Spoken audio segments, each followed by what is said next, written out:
తిరుమలలో వెంకటేశ్వర స్వామితో పాటు ఆ స్వామి యొక్క ప్రసాదం పెట్టే వెంగమాంబ సత్రం కూడా అంతే ఫేమస్.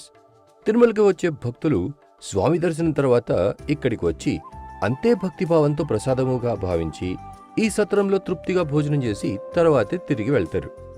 వెంగమాంబ సత్రంగా పేరుగాంచిన ఈ సత్రం పూర్తి పేరు మాతృశ్రీ తారిగొండ వెంగమాంబ అన్నదాన సత్రం.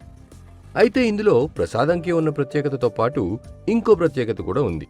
రూమ్లోకి వెళ్లే ముందు ఒక పెద్ద మ్యూరల్ పెయింటింగ్ కనపడుతుంది.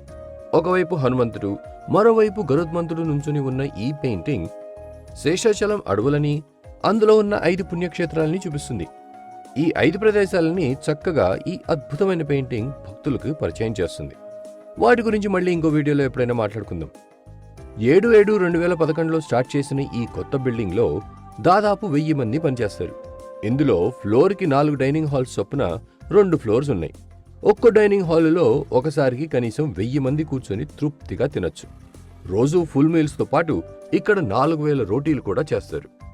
ఇంకా రూమ్లోకి వెళ్ళాక ఆ పెద్ద రూమ్ని చూసి ఆశ్చర్యం కలగక మానదు.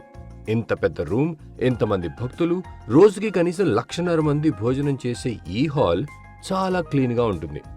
ఒక రోజుకి 14 టన్నుల బియ్యం, 7.5 టన్నుల కూరలు వాడి భక్తుల ఆకలి తీర్చే ఈ దివ్యక్షేత్రం ప్రపంచ అన్నదాన సత్రాల్లోకెల్లా అతి పెద్దది అని అనటం అతిశయోక్తి కాదు. వైకుంఠ ఏకాదశి లాంటి ప్రత్యేక రోజుల్లో 3 లక్షల మంది ఇక్కడ భోజనం చేస్తారు.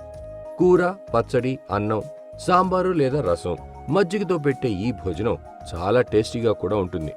మరి తినేటప్పుడు మాట్లాడకూడదు కదా, నేనింక తినటం మొదలు పెడుతున్నా. మళ్ళీ ఇంకో వీడియోలో కలుద్దాం. ఉంటాను మరి. KC signing of.